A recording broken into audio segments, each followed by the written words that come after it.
চারিজন চারি রত্ন পারে না চিনিতে, কিন্তু চারিজন পারে দ্বিধা নাই তাতে। যুবক যুবতীগণ চিনে না যৌবন, বৃদ্ধ বৃদ্ধা চিনিয়াছে যৌবন কি ধন। সুখ কি পদার্থ সুখী পারে না চিনিতে, সুখ কি পদার্থ সুখী পারে না চিনিতে। দুঃখীকে জিজ্ঞাসো তিনি পারিবেন বলিতে রে, তিনি পারিবেন বলিতে। আরামে যে থাকে সেও চিনে না আরাম, আরামে যে থাকে সেও চিনে না আরাম। অবশ্য চিনেছে রুগী কি রত্ন আরাম গো, কি রত্ন আরাম। সুযোগটা কি? যৌবনকাল চলে যাচ্ছে, নমাজ নেই, রোজা নেই, হজ নেই, জাকাত নেই। আপনি মনে মনে বলছেন, লোককেও বলছেন, আর একটু বয়স হোক, চুল দাড়িগুলো পাকুক, তখন আল্লাহ তাআলার পিছনে লাগবো, তখন নমাজও ছাড়বো না, রোজাও করবো, এই করব সেই করব, একটাও নাফরমানি করব না।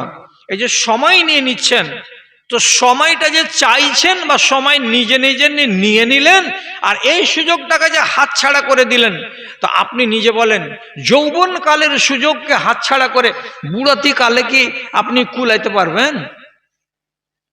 কেউ বলবে বুকে এমনি করে সাহস করে যে হ্যাঁ পারবো? এখন আপনি যদি রাতের বেলায় উঠে 10 রাকাত নামাজ পড়েন, আপনার কিছু হবে না। আর আপনার মতো লোকটা যেদিন 60 বছর বয়স হয়ে যাবে, জানুয়ারি মাসের ফজরের আজান 5টাতে যখন পড়বে, তখন যদি আপনাকে বলে আব্বাজি উঠো, উজু করো, মসজিদে যাও, তো আপনি 20 বার বিছানে পড়ে পড়ে খালি কোঁকাবেন, আর কম্বলের তলায় পড়ে পড়ে খালি আর করবেন, আর বলবেন উঠতে পারি না রে বাজি, এত ঠান্ডাতে মরে যাব যদি একটু আমি বাইরে যাই, আর ঠান্ডা পানিতে যদি উজু করি। 50 বছর বয়স হয়ে যেতে গেলে কাবু হয়ে যাবেন হাওয়ার কাছে, কাবু হয়ে যাবেন ঠান্ডার কাছে, কাবু হয়ে যাবেন শরীরের কাছে। আর তখন আপনি ওয়াদা করছেন আজকে কি আর কিছুদিন যাবে তখন আমি আল্লাহ তাআলাকে ধরব। দাদারে, এটা ভুল কথা। কেন? আপনাকে কোরআন থেকে একটা কথা বলছি, আল্লাহর ওয়াস্তে মেনে নিয়েন, কথাটাকে ইনকার করিয়েন না। আল্লাহ তাআলা কোরআনে বলছেন ওমান নুআম্মিরুহু নুনাক্কিসুহু ফিল খালকে আফালা ইয়াকিলুন। কোনো মানুষকে যদি আমি 60 বছর বয়স দিয়ে থাকি, তাহলে ও 60 বছর বয়সের মানুষটা জ্ঞানের কথা শুনো।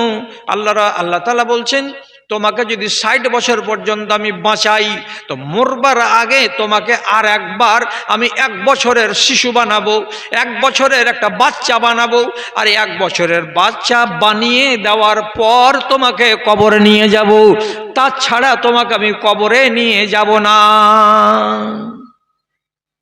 তো 60 বছরে আমাকে আর একবার 1 বছরের ছেলে হইতে হবে, বাচ্চা হইতে হবে, এটা কেমন কথা?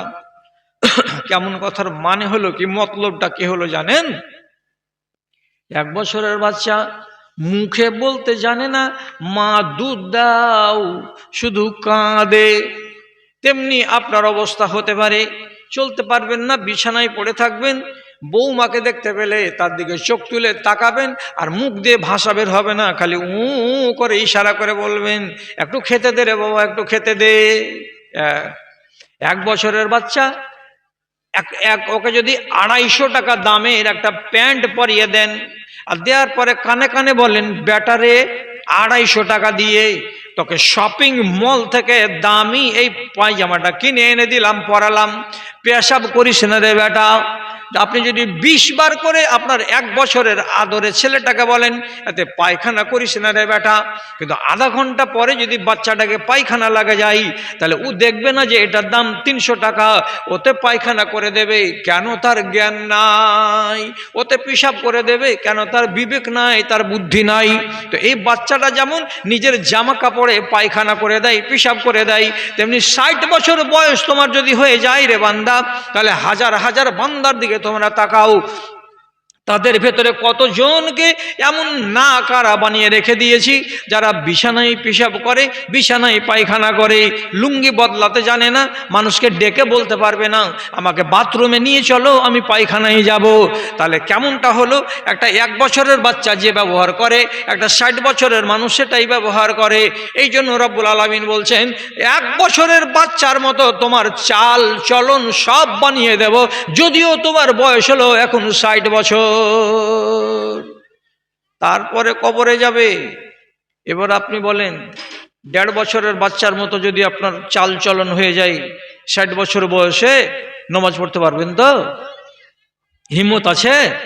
তারাবি 8 রাকাত 3 রাকাত ভেতর পড়তে পারবেন তো?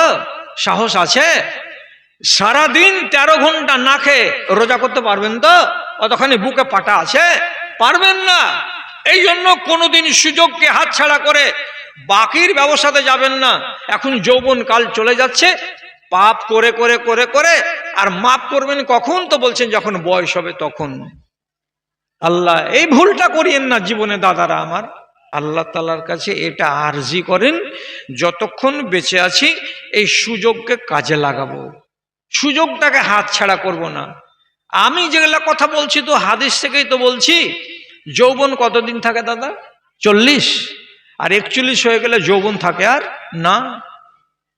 তাহলে রাসূলুল্লাহ তো আগে আপনাকে জ্ঞান দিয়ে দিয়েছেন, কি বলে? ইগতানিম খামসান ক্বাবলা খামসিন। 5টা জিনিস আসার আগে 5টা জিনিসকে তুমি আল্লাহর দান মনে করো। 5টা জিনিস আপনার কাছে আসার আগে 5টা জিনিসকে আল্লাহর নিয়ামত মনে করো, অবদান মনে করো। কি কি জিনিস? তো রাসূলুল্লাহ বলছেন শাবাবাকা ক্বাবলা হারামেকা। এখন যে যৌবন কাল আছে এটাকে আল্লাহর দেওয়া নিয়ামত মনে করো। কিসের আগে? বৃদ্ধ অচল হয়ে যাওয়ার আগে। বৃদ্ধ হয়ে গেলে, অচল হয়ে গেলে সেদিন তোমার দ্বারাই কোনো কাজ হবে না। আজকে যেটা কাজ তোমার দ্বারাই হবে। এই জন্য নবীজি বলছেন নিজের যৌবন কালকে তুমি এটাকে গনিমত মনে করো, তুমি আল্লাহর দেওয়া নিয়ামত মনে করো। কখন মনে করে এটা? তোমার কাছে যৌবন নষ্ট হয়ে বৃদ্ধকাল চলে আসবে, তুমি বুড়া হয়ে যাবে। বুড়া হয়ে যাওয়ার আগে আগে যৌবনটাকে আল্লাহর নিয়ামত মনে করো। এক। আর একটা কি?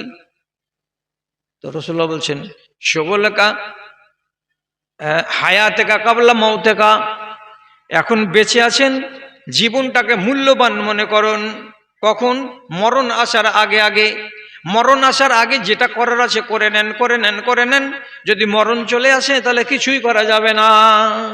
তারপর আবার রাসূলুল্লাহ বলছেন ফারাগাকা ক্বাবলা শুগুলিকা।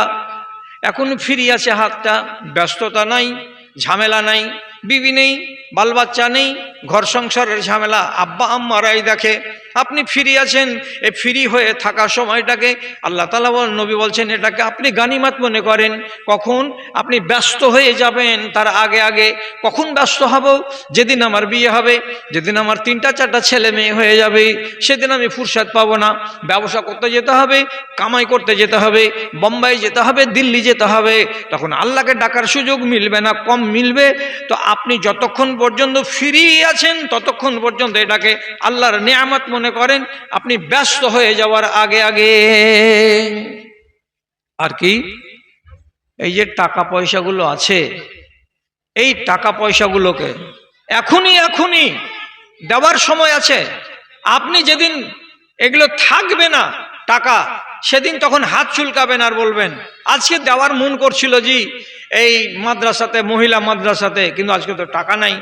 অথচ আপনার কাছে এক সময় ছিল যখন আপনার পকেটে টাকা ছিল, 500 টাকা 1000 টাকার নোটগুলো বান্ডিলের বান্ডিল ভরা থাকতো। তাহলে টাকা থাকা অবস্থাটাকে আপনি আল্লাহর দান মনে করেন কোন অবস্থা হাত থেকে? যখন আপনার পকেটে টাকা থাকবে না সেই কাল থেকে। আপনি সুযোগকে কাজে লাগান, অসৎ ব্যবহার করবেন না, না হলে পরে আপনাকে পস্তাতে হবে। এই জন্য বাংলাতে একটা কবি কবিতা লিখেছেন, এখনকার ছেলেপিলাটি দেখেন যৌবন কালটা কি বুঝেই না। ওই অ্যান্ড্রয়েড মোবাইল নিয়ে আর ফ্রি ফায়ার গেম নিয়ে, পাবজি নিয়ে এমন মেতে আছে যে ওর যৌবন সম্পর্কে কোনো খেয়ালই নাই। তো যৌবনের দামটা কি? একটা বাজারে সকালবেলায় চায়ের দোকানে যখন কুকড়া বুড়া যাবে, ওকে দেখতে গেলে বুঝতে পারবো যে যৌবন কাকে বলে। জি, তখন বোঝা যাবে যে যৌবন কাল কার নাম। একটা যুবক ছেলে, একটা ওই রকম মাজা বাঁকা বুড়া মানুষ নিচু দিকে মুখ করে লাঠি ধরে ধরে হাঁটছে। তো ঠাট্টা করে বলছিল যে বাবা क्या तलाश कर रहे हो, क्या तलाश कर रहे हो। তো বাবা তখন কত বিষাক্ত ছিল, তো বলছিল যে কি তলাশ করছি? তুইও একদিন তলাশ করবি। আজ আমি যেটা তলাশ করছি, তোরও একদিন সময় আসবে তুইও তলাশ করবি।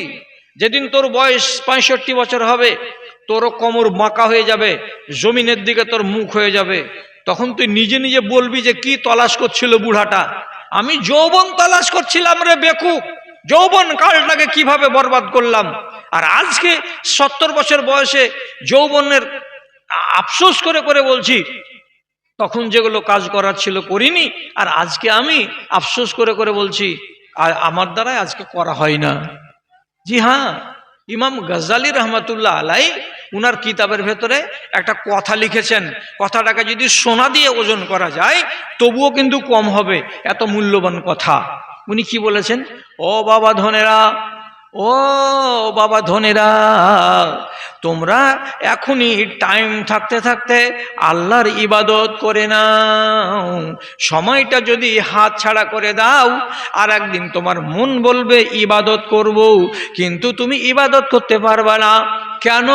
আমি হাজার মানুষকে নিজের জীবনে দেখলাম টুলে বসে বসে নামাজ পড়তে। আমি শত শত মানুষকে নিজের চোখে দেখতে পেলাম চেয়ারে বসে নামাজ পড়তে। অথচ এই লোকটা একদিন জুয়ান ছিল, দাঁড়িয়ে দাঁড়িয়ে নামাজ পড়তে পারত, তখন কিন্তু পড়েনি, আর আজকে চেয়ারে বসে বসে নামাজ পড়ছে। যাও না একবার ওকে জিজ্ঞেস করো তো, বাবজি উমুক সাহেব বলেন তো, চেয়ারে বসে বসে নামাজ পড়ছেন, রুকুটাও ভালো করে হয় না, কপালখানা জমিনে পড়ে না, সিজদাটা দিতে পারছেন না, শুধু ইশারাতে ইশারাতে নমাজ হচ্ছে। এই নমাজটা যে আপনি পড়ছেন আল্লাহ তো কবুল করবেন বটে, কিন্তু আপনার মনটা ভালো হচ্ছে কিনা, আপনার প্রাণটা ভরছে কি ভরে না এই নমাজটা পড়ে? বুড়াকে যদি জিজ্ঞেস করা যায়, বুড়া হাউমাউ করে কেঁদে বলবে, বাজিরে নমাজটা পড়ছি কিন্তু মনটা ভিজে নয় আমার। কেন ভিজে না? এই কপালখানাকে যদি জমিনে রাখতে পেতাম তাহলে আল্লাহর হকটা আদায় করতে পারতাম, আমার দেহের হকটা আদায় করা যেত। কিন্তু এমন বয়সে পড়েছি যে কপালখানা জমিনে লাগাতে পারি না। একদিন আফসোস করবে। কাজে চেয়ারে বসে নামাজ পড়ার দিন আসার আগে আগেই মুসাল্লার উপরে, চাটাইয়ের উপরে দাঁড়িয়ে দাঁড়িয়ে নামাজ পড়ার সময়টাকে নষ্ট করিও না বাবা ধনেরা। এই জন্য কবি বলছেন এই কথাটা, চারিজন চারি রত্ন পারে না চিনিতে, কিন্তু চারিজন পারে দ্বিধা নাই তাতে। যুবক যুবতীগণ চিনে না যৌবন, বৃদ্ধ বৃদ্ধা চিনিয়াছে যৌবন কি ধন। সুখ কি পদার্থ সুখী পারে না চিনিতে, সুখ কি পদার্থ সুখী পারে না চিনিতে, দুঃখীকে জিজ্ঞাসো তিনি পারিবেন বলিতে রে, তিনি পারিবেন বলিতে।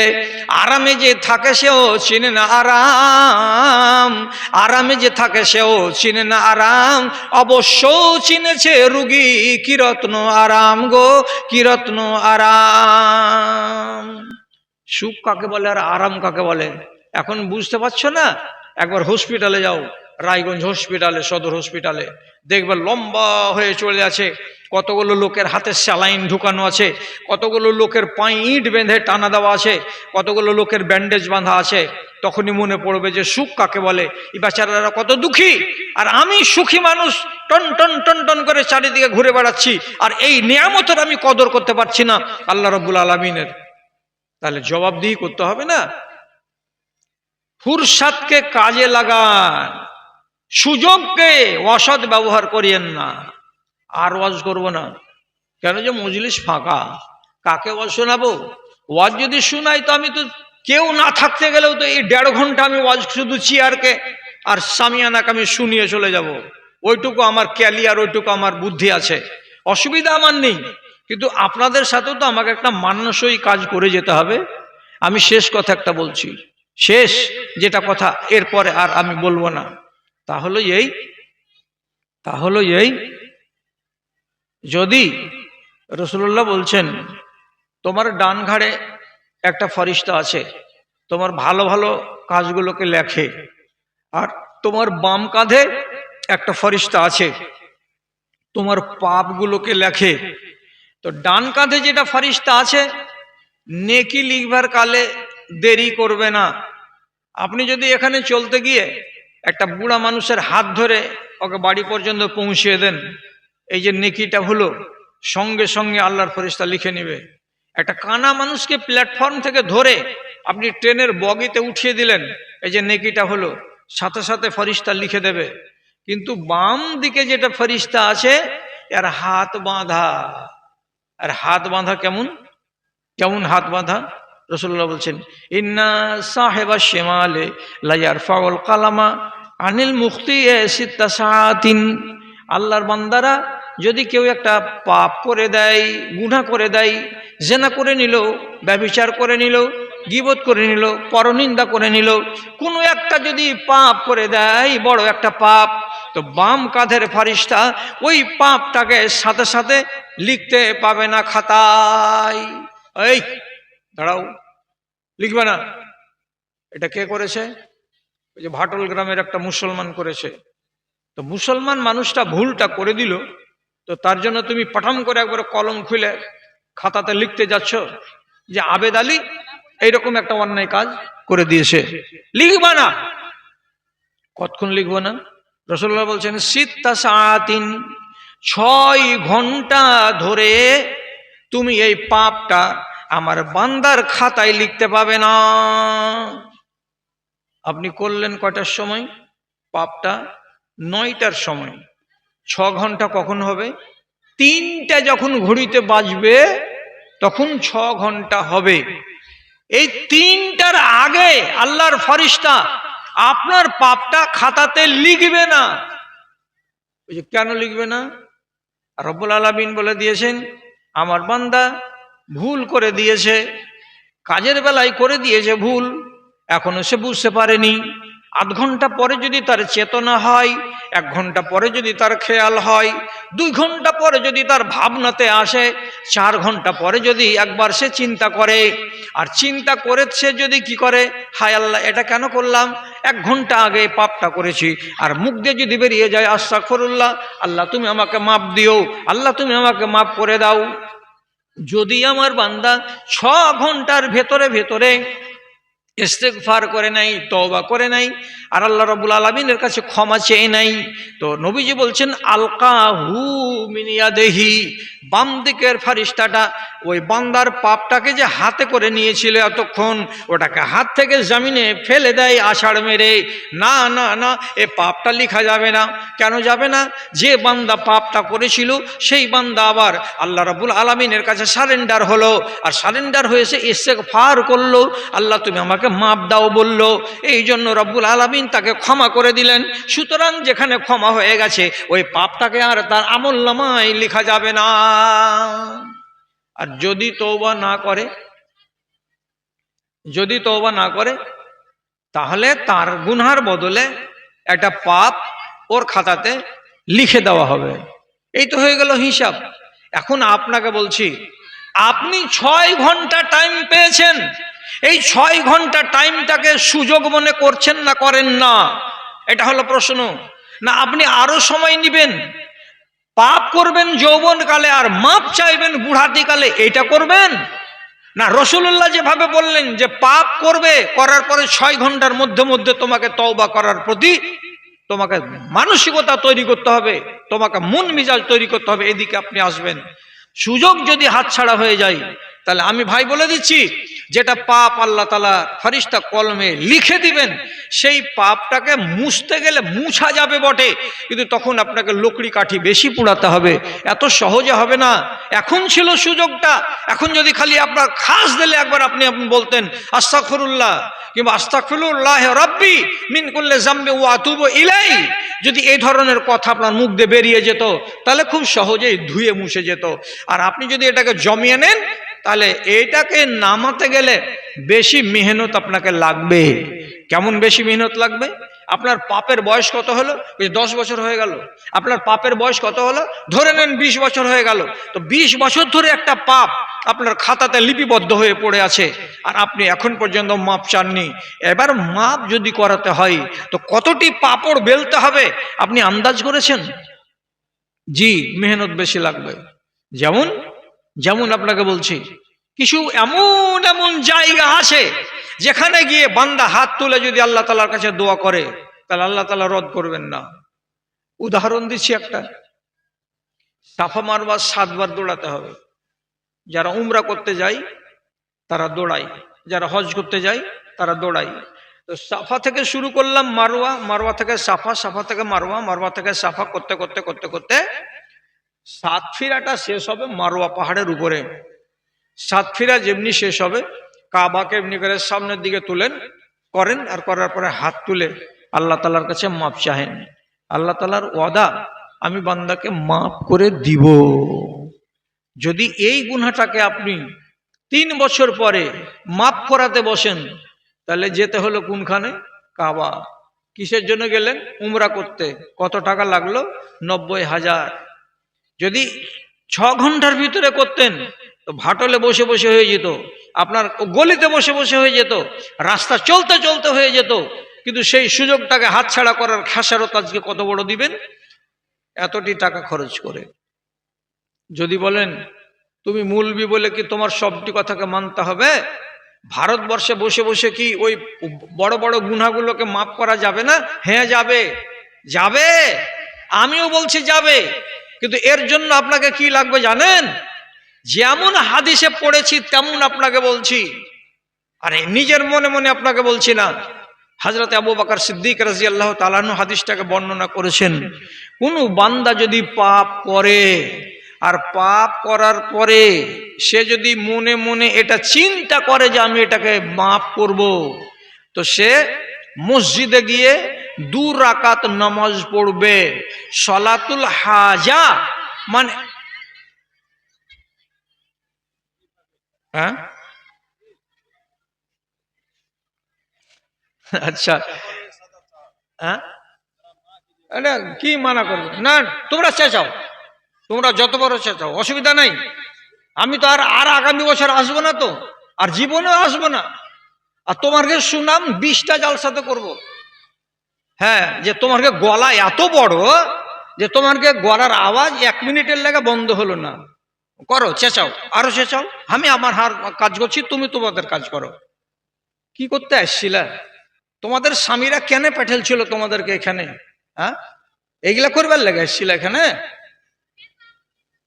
আচ্ছা, হ্যাঁ ভাই, কথাটাকে শেষ করি। তো কথাটা শেষ করবো কি, 2 রাকাত আপনাকে নামাজ পড়তে হবে। তো নামাজটা পড়বেন আসরের পরে, জোহরের আগে, বেলা 10টার সময়।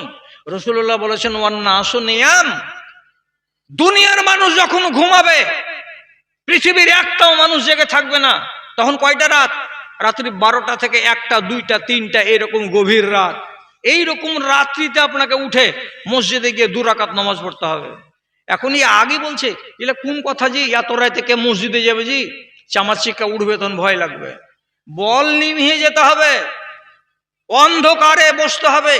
2 রাকাত নামাজ পড়ার পরে আল্লাহ তাআলার সামনে বসে বসে এবার এই পাপিষ্ট হাতকে উঠিয়ে আল্লাহ তাআলার কাছে দোয়া করতে হবে। প্রথমে আল্লাহর তারিফ করতে হবে 3 থেকে 4টা। তারিফ করার পর তখন বলতে হবে নিজের গুনাহটা, আর গুনাহটাকে বলার পর আল্লাহকে বলতে হবে আল্লাহ তুমি আমাকে মাফ দাও। আপনি বলবেন যে আমি যেটা গুনাহ মাপ চাইতে গেছি, এই গুনাহটা যদি জোরে বলবো তো ডাহিন আর বাঁয়ের লোক যদি শুনে, তো রাত 2:30টার সময় কোন লোক আছে তোমার ডানে আর বামে? এই জন্য রাসূলুল্লাহ শর্ত দিলেন ওয়ান্নাসু নিয়াম, সারা পৃথিবীর মানুষ যখন ঘুমাবে এমন নির্জন সময়ে তোমাকে যেতে হবে মসজিদের এক কোণাতে গিয়ে লাইট বন্ধ করে দিয়ে তোমাকে আল্লাহর সাথে কথা বলতে হবে। আর তারপরে রাসূলুল্লাহ বলছেন কাঁদো, কাঁদো, কেঁদে কেঁদে মাপ চাও। রসুল বলছেন ফাইল্লাম তাবকু ফাতাবাকু, যদি কান্না না আসে তো ভান করে করে কাঁদো, ভান করে করে কাঁদো। ভান করে কাঁদা কাকে বলে? যেমন মানুষ মুখ দিয়ে আওয়াজ করে, আসলে অরিজিনাল কান্নাটা নয়, হু হু হু হু করে কান্নার মতো আওয়াজ করবেন, আল্লাহ জি তুমি আমাকে এটা করে দাও, আল্লাহ তুমি আমাকে মাফ করে দাও, আল্লাহ আমি এটা ভুল করেছি মালিক। এইরকম কান্নার ভান করে করে আপনি যখন বলতে থাকবেন, এটা আল্লাহ রাব্বুল আলামিনের বিশেষ দান। 1টা মিনিট যদি ভান করে করে কান্না করেন, কোন তালে তালে তালে তালে আপনার চোখের কোনা দিয়ে অরিজিনাল কান্না চলে আসবে, চোখের পানি নেমে যাবে। আর নবীজি বলছেন মা মিন মুমিনিন ইয়াখরুজু মিন আইনাইহি দুমুউন ওয়া ইন কানা মিসলু রাসি যুবাব।